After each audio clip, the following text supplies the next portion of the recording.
Breaking the Yemenis are officially in እንግዲህ ሰበር ዜና ተሰምቷል። ምንድነው የየመኒዎች የየመን ሁቲዎች እንግዲህ ኦፊሻሊ ወደ ጦርነቱ መቀላቀላቸው ታውቋል።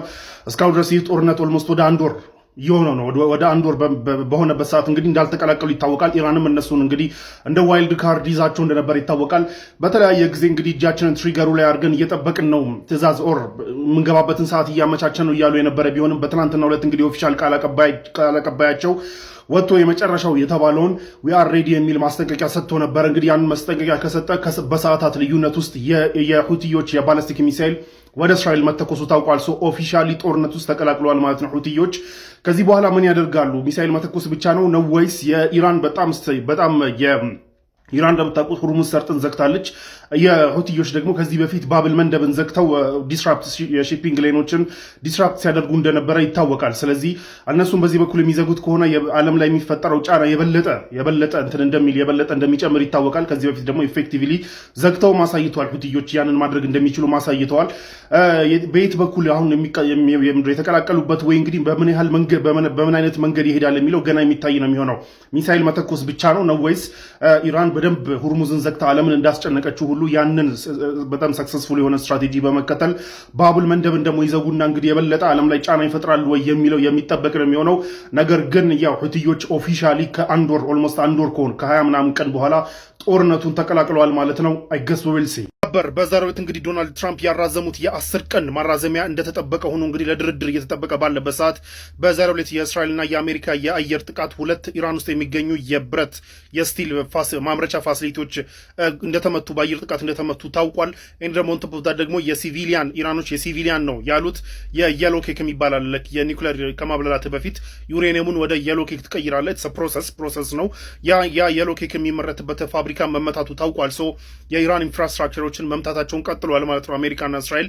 ይህ የሁለቱ የብረት የስቲል ማምረቻ ፋብሪካዎች እንግዲህ ትልቅ ፋብሪካዎች እንደሆኑና ጉዳት እንደደረሰባቸው ታውቋል በእነዚህ ጥቃቶች። ይህንን እንግዲህ አስመልክቶ የኢራን ማጸፋዊ ምላሽ እየተጠበቀ ያለበት ሁኔታ ነው ያለው። የኢራኑ ፎሬን ሚኒስትር አባስ እንግዲህ እዚህ ጋር በምታዩት ትዊት ምን ብለው ትዊት አድርጓል? የአሜሪካው ፕሬዚዳንት ድርድርና እያለ ቢሰክስም ግን አሁንም ግን ጦርነት እያወጀ ነው። አሁን ለጦርነት ያለውን አፒታይት እንግዲህ የሚያሳይ ነው የሚል ይዘት ያለው ትዊት አድርጓል። ወዲያው እንግዲህ የኢስላሚክ ሪቮሉሽነሪ ጋርዱ አሁን ማስጠንቀቂያ እየሰጠን ያለው ያው የፈረደባቸው ሚድልስት ሀገራቶች ናቸው። እንግዲህ ማስጠንቀቂያ እየተሰጣቸው ያሉት የተለያዩ የሚድልስት ሀገራቶች ውስጥ ያሉትን የስቲል ፋሲሊቲዎች እንደሚመታ አሳውቋል። እነዚህ ማስጠንቀቂያ የተሰጣቸው እንግዲህ 6 የሚሆኑ የሚድልስት የብረት ፋብሪካዎች እንግዲህ አንደኛው የሳውዲው የሳቢክ የሚባለው የብረት ፋብሪካ ነው። እዚህ ጋር ከኋላ የምታዩቸው ሊስቶች ማለት ነው። ሁለተኛው የኢማራት ነው። ሶስተኛው የቀጠር ነው። አራተኛው ደግሞ እንግዲህ የባህሬን ነው። ደን ደግሞ የኩዌት ነው።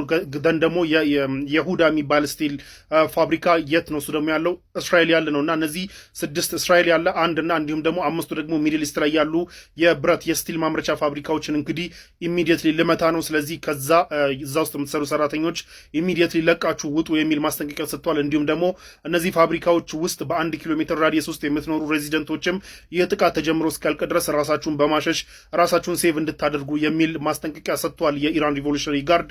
ይህ ማለት እንግዲህ ነገራቶች የበለጠ ኤስካሌት እያደረጉና ነገራቶች የበለጠ ኢንፍራስትራክቸር እየተጠቃቃ መሄድ ማለት በጣም ከባባድ ጉዳቶች እርስ በርስ እየደረሱ የሚሄድ ነው የሚሆነው። ለማንኛውም ነገራቶችን የበለጠ ኤስካሌት በሚያደርግ መልኩ እንግዲህ ዛሬ ኢራን ላይ በእስራኤልና በአሜሪካ የተወሰደው ጥቃት አሁን ደግሞ አጸፋ ሊመለስበት ነው። ያም አጸፋ እንግዲህ አውዳሚ ይሆናል ተብሎ ይጠበቃል። ይህም ለጦርነቱ ትልቅ ኤስካሌሽን ነው እየተባለ ነው ያለው። አይ ገስ ዊ ዊል ሲ ላችሁ ጦርነቱ መነሳቱን ተከትሎ እስራኤል ውስጥ አሁን የተለመደች አንድ ካልቸር አለች።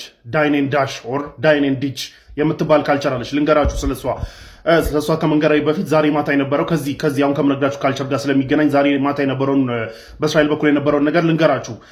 በሂዝቦላና በኢራን ኮኦርዲኔትድ የሆነ አታክ እስራኤል አዳሩን እንግዲህ በተለያዩ አካባቢዎች ላይ በባሊስቲክ ሚሳይል ስትደበደብ እንደነበረ ነው እየተነገረ ያለው። በተለይ ሆራም ሻርፎር የሚበተነው ደግሞ ከባባድ ጉዳት እያደረሰ እንደነበረ ነው እየተነገረ ያለው። ኮኦርዲኔትድ ነው ከሂዝቦላ ጋር ኮኦርዲኔትድ በሆነ ወይ እንግዲህ የተለያዩ ሴንትራል ቴልአቪቭ ውስጥ የተለያዩ ቦታዎች ላይ ከባባድ ጉዳት እንደደረሰና ኢቨን አንድ ሰው እንደሞተ ታውቋል በአንደኛው ጥቃት። ከዛ ውጪ በብዙ ቁጥር የሚቆጠሩ ሰዎች እንደተጎዱ ነው እንግዲህ እየታወቀ ያለው። ያው በእስራኤል በኩል በጣም የሟቾችና የተጎጂዎች ቁጥር በደንብ እንትን እንደሚደረግ ሪስትሪክት እንደሚደረግ ታውቃላችሁ። ለማንኛውም በተለያዩ ቪዲዮዎች ሲወጡ እንዳየነው እንግዲህ ከባባድ ጉዳቶች እየደረሱ ነው። ናው ይህ ጦርነት መነሳቱን ተከትሎ እንግዲህ እስራኤል ውስጥ በየ2 ሰዓቱ ኢንተርቫል እንትን ይሰማል ነው የሚባለው፣ ሳይረን ይሰማል ነው የሚባለው። ኢደር ከኢራን የሚመጣ ኦር ከሂዝቦላ የሚመጣ ሮኬት ስለሚኖር ሳይረን ይሰማል። ሶ ኤቭሪባዲ ወደ ጉሬው ይገባል እና ያ የተለመደ ካልቸር ነው፣ የተዘጋጀ ነው። ሼልተርም የተዘጋጀ ስለሆነ ሶ ሳይረን ስትሰማ ትሮጣለህ። ጋሽ ቢኒ አይቀሩ የኢታማዦር ሹሙ አይቀሩ የፕሬዝዳንቱ አይቀሩ ያው ሲደበቁ እያየን ነበረ፣ መሀል ላይ ኢንተርቪው ሁሉ እያቋረጡና ኢትስ ካልቸር ናው ያቺን ካልቸር ማኒፑሌት እያደረጉ ነው እስራኤላውያን የሚል ቻናል 12 ይዞ ወጥቷል ዘገባ። ምንድን ነው እያደረጉ ያሉት? ዳይን ኤንድ ዲች የሚባል ካልቸር መጥቷል እዛ ማለት ነው። እንዴት ነው? ሬስቶራንት ትገባለህ፣ ትበላለህ፣ ዝም ብለህ ያዛክ ምናምን ትበላለህ። ሳይረን የሆነ ሰዓት ላይ ኢራን ሮኬት መተኮሱ አይቀርም፣ ሳይረን የሆነ ሰዓት ላይ መጮህ አይቀርም። ሶ ሳከፍል ላጥ ብለው ወደ ጉሬ ትሄዳለህ ማለት ነው። እና በእንደዚህ አይነት ካልቸር እንግዲህ የተለያዩ አይነት በጣም ብዙ ቁጥር ያላቸው ሬስቶራንቶች እና እንዲሁም የሾፒንግ ሞሎች በእንደዚህ አይነት ካልቸር እየተጎዱ እንደሆነ እየተነገረ ነው ያለው። ሂደህ ልብስ ምናምን ነገር ትገዛለህ፣ ምናምን ቼክ ታደርጋለህ፣ ተለካለህ፣ ምናምን በእጅ እንደያዝከው ሳይረን ይጮሃል፣ ላጥ ወደ ጉሬ። ይሄ ደግሞ በቃ ካልቸር ሆኗል። እዛ ትበላለህ፣ ላጥና እንደዚህ አይነት ካልቸር ሆኖ እንግዲህ የንግዱ ማህበረሰብ እየረበሸው ነው እየተባለ ያለ ቢሆንም እንግዲህ በኢራን ጥቃት የእስራኤል ሌቦች ጸዴ ላይፍ እየኖሩ እንዳለ ቻናል 12 እንትን ብሏል አቅርቧል which is amazing